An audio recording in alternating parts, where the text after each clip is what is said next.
Bom, enquanto a lâmpada do Tata Show está aquecendo aqui, o tema que eu pensei em trazer para a gente discutir um pouco hoje é o bem e o mal sofrer e o sofrimento como um mecanismo de evolução. A gente aqui no Jean nós trabalhamos um pouco diferenciado. Nós lidamos diretamente com pessoas aqui, né? E de uns tempos para cá, o meu trabalho na enfermaria me saltou aos olhos um pouquinho esse sofrimento em que a gente vem passando, dos mais variados níveis que ele pode se apresentar. E de uns casos, de um mês para cá mais ou menos, um mentor aqui da casa recomendou para um paciente que tinha muitas dores, falou com ele: suas dores não vão acabar, eu te recomendo o evangelho, o bem e o mal sofrer. Isso me impactou bastante, e eu tentei fazer alguns estudos em relação a isso, para eu poder entender, para eu ver por que isso me causou tanto impacto também, talvez pelo meu medo de sofrer. Então, na pergunta 614 do Livro dos Espíritos, o Kardec pergunta: o que se deve entender por lei natural? O que é a naturalidade da vida? Então, a lei natural é a lei de Deus. É a única verdadeira para a felicidade do homem. Indica-lhe o que deve fazer ou deixar de fazer. E ele só é infeliz quando dela se afasta. Ou seja, todo motivo de infelicidade que eu tenho na minha vida, eu só posso falar por mim, eu optei por isso. Eu optei por me afastar dos mecanismos da lei divina. Por quê? Pelo simples fato da lei de ação e reação. A mecânica divina, ela não muda para ninguém. As leis de Deus não vão ser mudadas, ou Deus não vai mudar as suas leis para atender ao seu anseio ou ao meu anseio. Porque eu fui criado simples e ignorante e com o único presente que Deus me deu, chamado livre-arbítrio. Então eu optei por sair dos mecanismos da lei de Deus. Então eu fui infeliz quando dela me afastei. Mas então, onde que estão escritas essas leis? Porque eu não sei. Como eu me afastei por ignorância. Onde que essas leis estão escritas? Na consciência. Todo mundo sabe por que veio aqui. Eu vim pela dor, há 6 anos atrás. Uma dor no joelho, dessas clássicas que você vai no médico, o médico diz que você não tem nada. Bom, se não é físico, deve ser espiritual. Só que se todo mundo está vindo aqui, é porque a gente direta ou indiretamente já sabe que o médico da Terra não vai ter solução. Senão a gente estava tomando remédio. Então a gente sabe que existe alguma coisa a mais implantada na minha vida em que está me fazendo sofrer. Seja esse um sofrimento físico ou um sofrimento moral. Porque um está diretamente ligado com o outro. Então, se todo mundo está aqui, é porque todo mundo tem um motivo para estar. Eu estava pela dor, continuei pelo amor. Se tem alguém vindo aqui pelo amor, que bom, parabéns, já caminhou uns passos na evolução. Mas eu cheguei até aqui pela dor. Ou seja, pelos mecanismos da lei de causa e efeito, há um tempo atrás, esse um tempo pode ser uma encarnação, 2 ou ontem, eu plantei alguma coisa na minha vida. E se eu plantei, eu colhi. Então eu só estou tendo de volta aquilo que eu mesmo plantei, no mesmo grau. Por quê? Na pergunta 851, um pouco mais para frente, o Kardec pergunta: haverá fatalidade ou sofrimento nos acontecimentos da vida, conforme o sentido que se dá a esse vocábulo? Ou seja, as coisas simplesmente acontecem na minha vida, não tem uma causa e uma consequência? Quer dizer, todos os acontecimentos são pré-determinados, e neste caso, o que vem a ser o livre-arbítrio? A resposta dos espíritos: a fatalidade existe unicamente pela escolha que o espírito fez ao encarnar. Ou seja, o que você está sofrendo é o que você mesmo pediu, ou o que você mesmo precisa. Só que a gente tem que começar a entender o sofrimento, como mecanismo de evolução, e não como mecanismo de punição.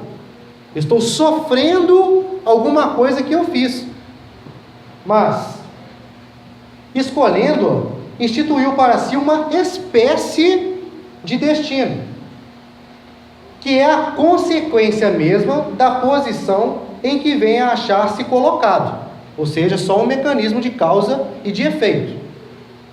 Falo das provas físicas, pois, pelo que toca às provas morais e às tentações, o espírito, conservando o livre-arbítrio quanto ao bem e ao mal, é sempre senhor de ceder ou de resistir. Então, as coisas que estão acontecendo na minha vida, eu só posso falar por mim, é pura e simplesmente uma consequência da lei de ação e de reação. Ah, mas eu estou sofrendo. Sinto muito, cara. Isso é um problema seu. Você que entrou nisso daí. Você que vai sair. Se alguém aqui vier no Jean falar que você vai tomar um copinho de água fluidificada e que você vai sair daqui bom, serelepe, pimpão, é mentira. Se você ouvir aqui no Jean que você vai tomar uma pílula e vai ficar bom, pelo simples fato de um estalar de dedos, as coisas mudarem, não vão mudar. Se a gente não fizer uma força para mudar, nada vai acontecer. Pedi e obtereis. Eu estava até falando com o Acácio mais cedo, que eu fiz uma comparação, a Luciana também gosta das comparações que eu faço aqui. De manhã, falei com um paciente, que cada pessoa que chega aqui é como se fosse uma Brasília velha com carburador entupido, que para no meio da Rio Branco. Aí sempre aparece 4 ou 5 caridosos ali para empurrar o carro.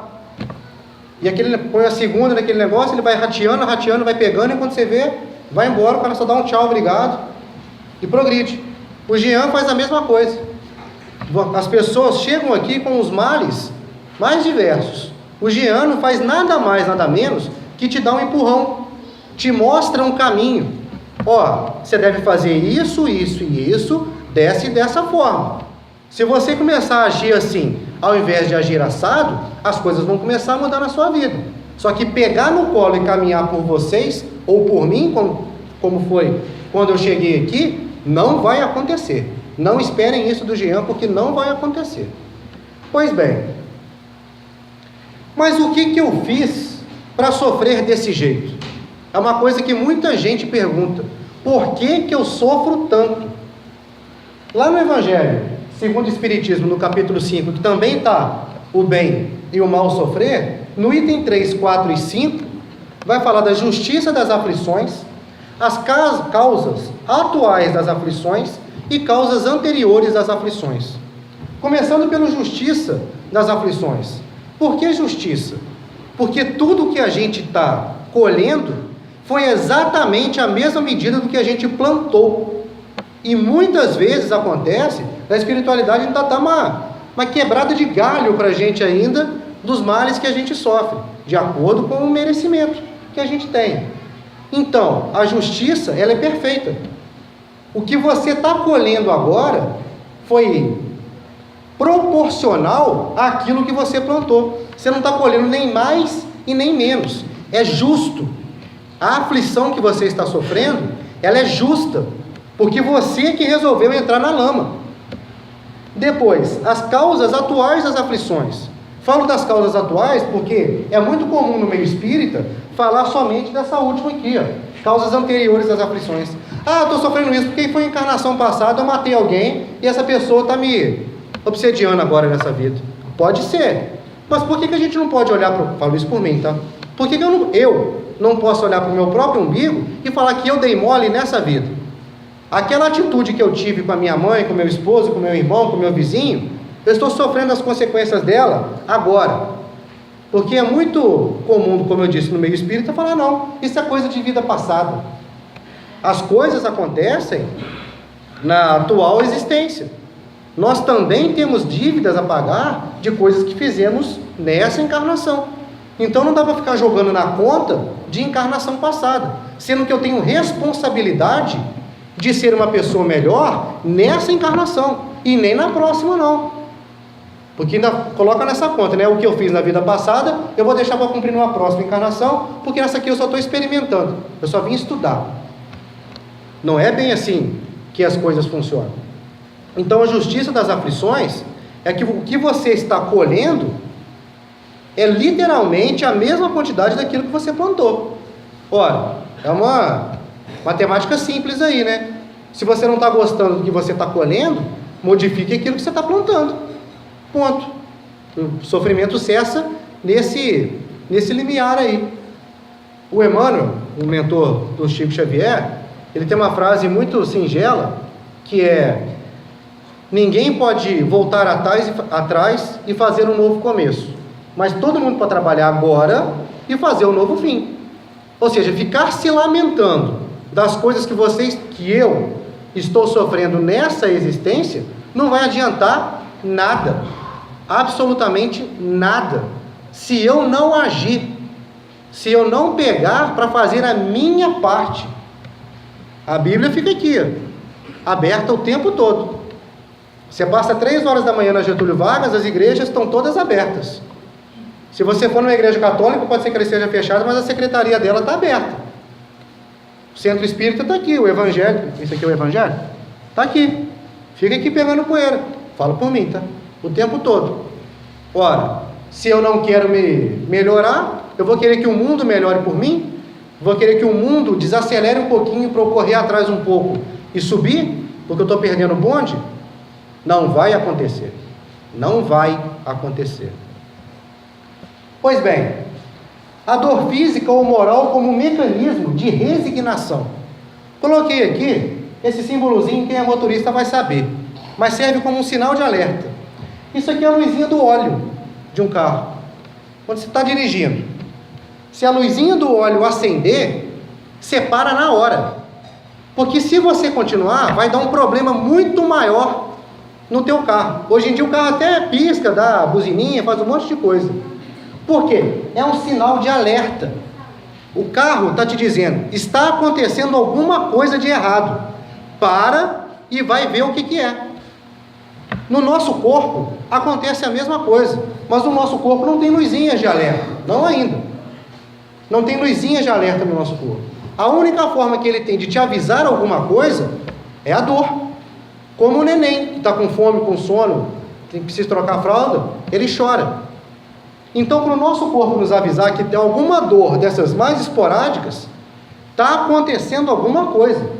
Para rever aquilo, a sua conduta, aquilo que você está fazendo. Então, essa dor física ou moral, ela é um motivo para a gente parar e pensar.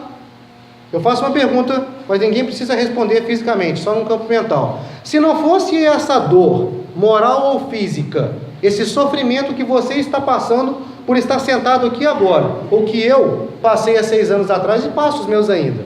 Se não fosse essa dor, eu faço a pergunta individualmente, estaria aqui num sábado, 4h43 da tarde, procurando uma ajuda? Eu não posso falar com certeza para ninguém, mas é muito provável de eu estar atendendo ao meu ego em algum aspecto. Então, para mim, eu agradeço essa dor no joelho que eu tive, que hoje eu sei que ela me foi imposta, que eu mesmo coloquei por distúrbios de ansiedade, depois que eu fui entender que era um distúrbio moral, que me causava ansiedade. Então, hoje eu agradeço em gênero, número e grau essa dor que eu tive. Por quê? Porque o sofrimento, ele serve como um mecanismo de elevação, infelizmente. Infelizmente, dada a evolução humana, o sofrimento é um ótimo mecanismo de evolução. Por quê? Por que eu preciso sofrer para evoluir? Porque a Bíblia está aberta aqui, ué. Quem lê? Quem procura a porta estreita? Fala por mim, tá? Eu procuro a porta estreita da minha vida? Não. Vou pela porta larga, que é muito mais conveniente chutar o pau da barraca e falar assim, você se vira com seus problemas por aí, isso não é problema meu, do que eu passar pela porta estreita. Ora, ação e reação. Se eu não procuro me melhorar, o que eu quero que aconteça? Milagre? A gente acabou de cantar aqui, né? Faz um milagre em mim, mas não acontece. Como eu disse, as leis divinas não vão se modificar para atender o seu anseio. Você que vai se modificar e vai se reaproximar das leis divinas. Lembra quando eu disse que o homem só é infeliz quando dela se afasta? Então não existem fórmulas mágicas.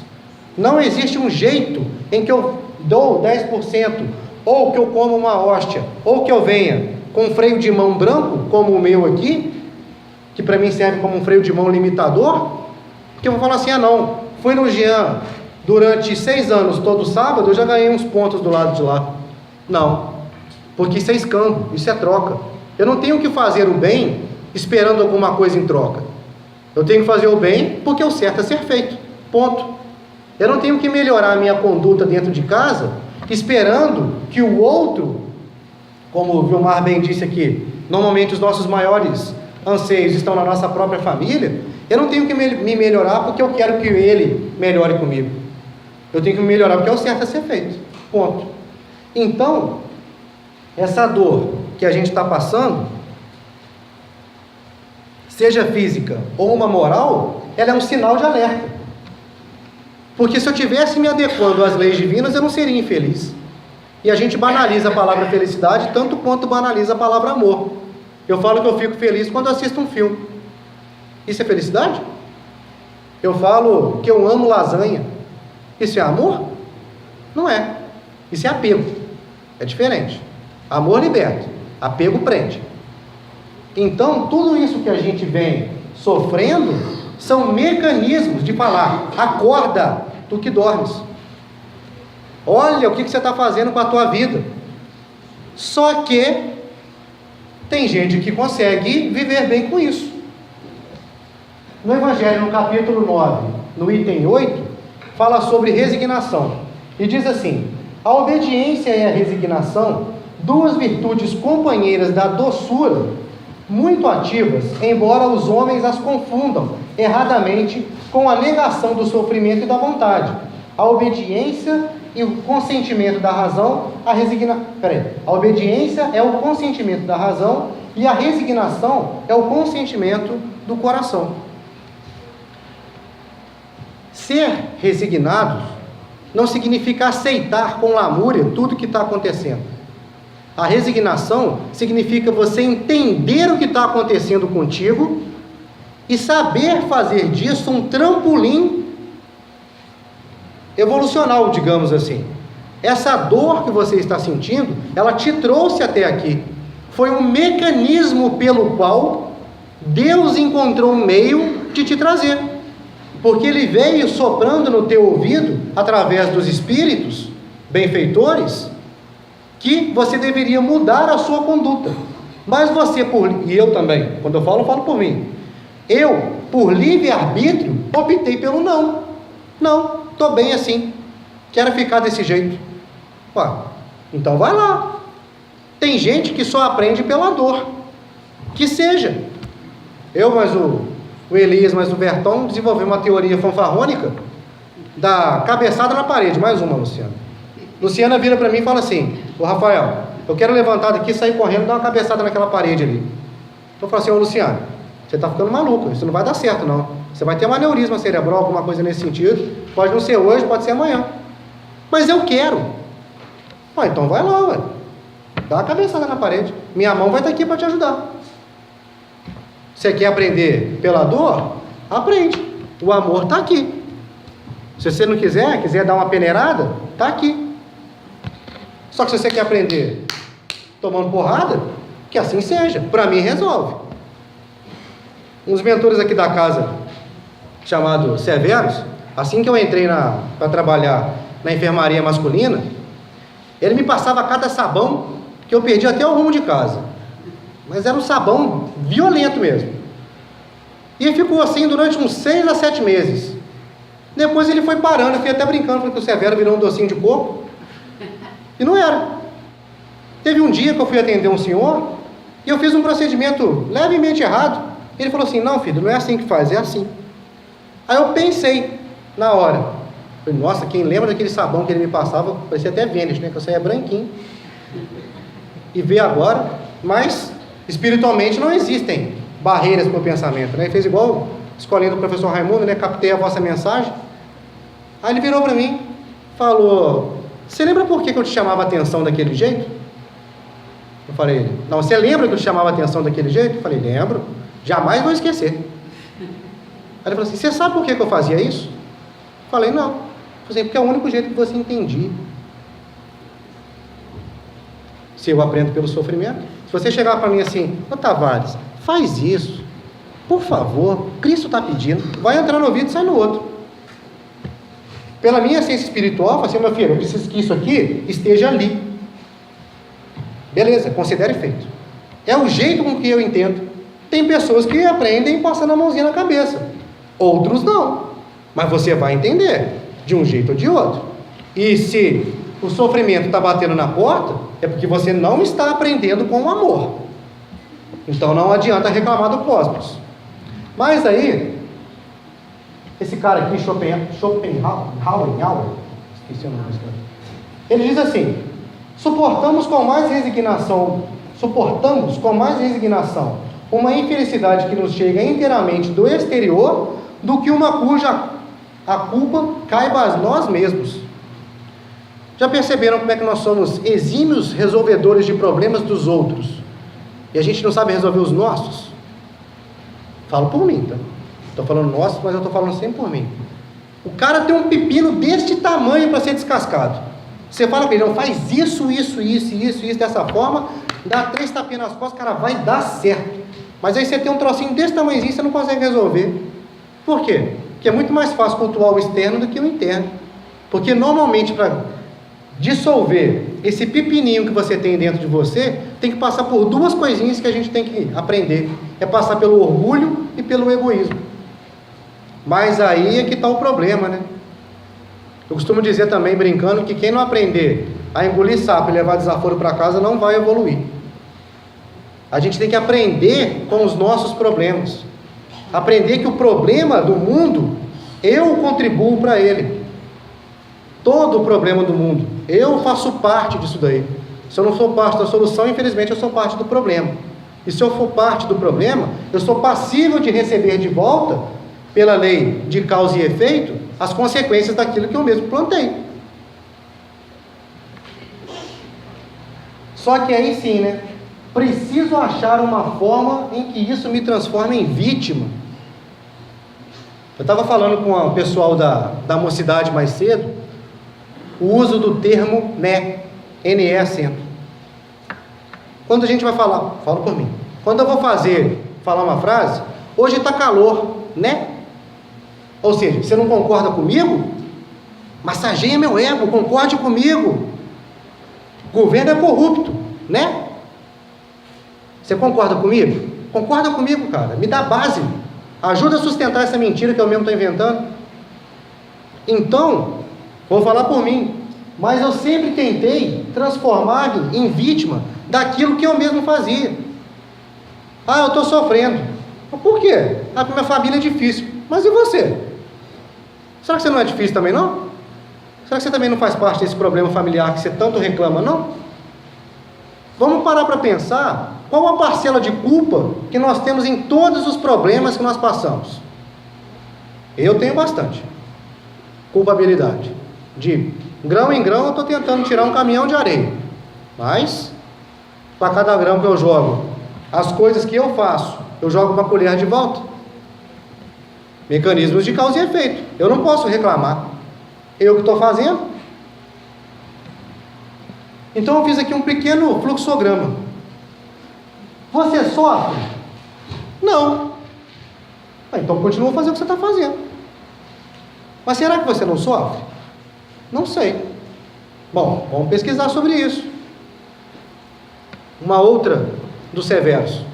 Há um tempo atrás, o meu pai está perdido no mundo, digamos assim, ficou de vir ao Jean. De tanto eu insistir. Ele falou assim, ah não, eu vou. A gente ainda estava lá no outro galpão ainda. Foi dando 3h30, olhei procurando carro, nada, 15 para as 4, nada, 4 horas, nada. Aí, falei, não vem. Isso me frustrou. Teve a palestra, os cânticos da palestra, entramos para a enfermaria, eu encostei numa maca e fiquei meio que cabisbaixo. Aí chega o Severos. O que está acontecendo contigo? Falei, nada não. Nunca falem que está tudo bem com o mentor espiritual da casa. Nunca falem isso. Aí, ele falou comigo assim, Em que você está contribuindo energeticamente para o trabalho com esse tipo de pensamento? Aí já tomei uma logo de cara. Aí fiquei quieto. Ele falou assim: você está desse jeito porque você queria que o teu pai estivesse aqui e ele não veio. Falei: é isso mesmo. Você ainda não entendeu que ele está no tempo dele. Aí depois ele soltou a frase: ele precisa sofrer mais para poder entender. Aí você fala assim: pô, cara, o cara está na merda, ele precisa sofrer mais ainda. Precisa, cada um no seu tempo. O mesmo mentor falou que tem gente que está com lama até no joelho e acha que está bem. Estou tranquilo, consigo me movimentar? Estou bem. Aí a lama chega na cintura. Não, estou bem, 50%, né? Estou tranquilo. Aí a lama chega até aqui, no peito. Só que precisa que a lama chegue até aqui, para alguém falar assim: pelo amor de Deus, me ajuda. Galera que está de branco aí, estava com lama até aqui. Hipócrates que mandou psicografia falando isso. Ou seja, se for preciso você sofrer mais para que você entenda que você precisa de ajuda, que assim seja, sem problemas. É um mecanismo pelo qual você vai entender. O mentor está aqui, a Bíblia está aqui, o Evangelho está aqui, o culto no lar está aí para ser feito, tem um monte de igreja aberta. Mas se você quer aprender pela dor, aprenda, não tem problema não. Então você sofre? Não. Então continue a fazer o que você está fazendo. Então você sofre? Sim, estou sofrendo. Você quer parar de sofrer? Não, estou bem desse jeito. Então continua a fazer o que você está fazendo. Depois, você sofre? Sim. Você quer parar de sofrer? Quero. Então mude a sua conduta, porque foi atendendo aos seus anseios que chegou até aqui. Foi justamente atendendo ao ego que eu cheguei até aqui. Então o que eu tenho que fazer? Mudar. Simples. Se eu não estou gostando do que eu estou colhendo, tenho que mudar o que eu estou plantando. Aí depois duas perguntas do Kardec, e as respostas são de São Luís. Na pergunta 1003, lá no finalzinho, ele diz: é arbitrária ou sujeita a uma lei, deixa eu ler por aqui, qualquer, a duração dos sofrimentos do culpado na vida futura? Aí a resposta de São Luís: Deus nunca obra caprichosamente, e tudo no universo se rege por leis, em que sua sabedoria e sua bondade se revelem. Tem um tio meu que ele sempre diz uma frase muito célebre: não há mal que sempre dure, e não há bem que nunca acabe. Para nós aqui na Terra. Então, se você está sofrendo, e se você continuar sofrendo, é porque você não está mudando a tua conduta. Depois, da pergunta 1004. Essa aqui foi o Luquinha que me indicou. Em que se baseia a duração dos sofrimentos do culpado? O que se baseia isso daí? No tempo necessário que se melhore. Sendo o estado de sofrimento ou de felicidade proporcionado ao grau de purificação do espírito, a duração e a natureza de seus sofrimentos dependem do tempo que ele gaste para melhorar-se. Toda vez que a gente vem, ou que estamos aqui no Jean, é o tempo todo palestra, conversação edificante, falando para fazer o culto do Evangelho no lar, recomendando boas leituras, recomendando prece, oração. Mas se eu não faço, eu continuo sofrendo, vou falar que a casa é fraca, que o Jean é uma casa longe, começa a se inventar desculpas para não vir. Depois, à medida que progridem em seus sentimentos, se lhe depuram, seus sofrimentos diminuem e mudam de natureza. Ou seja, a natureza do sofrimento só vão mudar se os meus sentimentos mudarem. Se eu começar a colocar mais bondade, mais prece, mais oração na minha vida e, consequentemente, modificando as minhas atitudes. Se não, suas dores vão continuar, sejam físicas ou morais. Não tem uma pílula em que você tome e que vai instantaneamente mudar. Você pode fazer a prece mais fervorosa que você conseguir antes de dormir. Você não vai acordar magicamente uma pessoa mais feliz no outro dia. Se você não agir. Fé sem obras não adianta nada. Para a gente terminar, uma frase do Rock Balboa aí, professor. Ninguém vai bater tão duro quanto a vida, mas não se trata de bater forte. Se trata de quanto você aguenta apanhar e seguir em frente. Quem é pai de família, ou mãe de família, ou chefe de família, sabe disso daí. Sabe que quando você tem que pegar, botar no lombo, e nego te dando porrada por trás, e você levantar a cabeça e seguir, e sabendo que isso vai fazer um bem, esse é o caminho. Ficar se lamentando não vai adiantar de nada. Ficar falando assim, eu sofro. Beleza, 7 bilhões de pessoas no mundo sofrem. Está aqui, está errado. Encarnou, está errado. A não ser que seja uma imensa minoria de porcentagem que veio por missão. Está encarnado, está devendo. Precisa melhorar alguma coisa. O que eu preciso melhorar? Conheça-te a ti mesmo. Quando você for tomar uma atitude na sua vida, pensa, se fosse o Cristo agindo aqui para tomar essa decisão que eu estou pensando em tomar, 2018, Temer no poder, maluco da Coreia do Norte, aquecimento global, combustível, se fosse ele aqui para tomar a decisão que eu estou pensando em tomar, o que ele faria? Uma vez ele disse numa parábola que esse negócio é legal. Então vai lá e toma essa atitude, ela é boa. Se você falar assim, eu acho que ele não falou esse negócio não, e uma vez ele condenou isso daí, então não toma. Não sei o que ele faria. Pesquisa, culto no lar, estuda. Terça-feira aqui na casa, a partir de 2 da tarde até as 8 da noite, até as 9 da noite, tem estudo. Domingo tem estudo, pesquisa. Então, finalizando, as nossas dores e os nossos sofrimentos são causados por nós mesmos.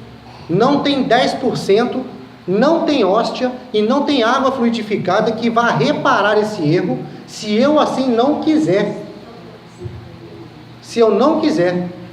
Se eu quero que as coisas mudem na minha vida, eu tenho que mudar. O mentor não vai mudar, o atendimento fraterno não vai mudar, o Jean não vai mudar. Se você não sentar lá na frente, botar uma segunda, enquanto alguém está empurrando a tua Brasília velha, não vai acontecer nada. Ninguém vai te carregar no colo. Espero que eu tenha tocado, porque isso me tocou. Essa questão de... Aprendi com Severos a dar chinelada, né? Essa questão do bem e o mal sofrer me tocou profundamente. A partir disso daí eu comecei a entender várias coisas que eu fazia de errado na minha vida e que tinha um péssimo hábito de ficar reclamando de Deus e do mundo, sendo que eu mesmo que entrei no lameiro. Se eu entrei, eu tenho que sair. Obrigado, gente. Boa tarde.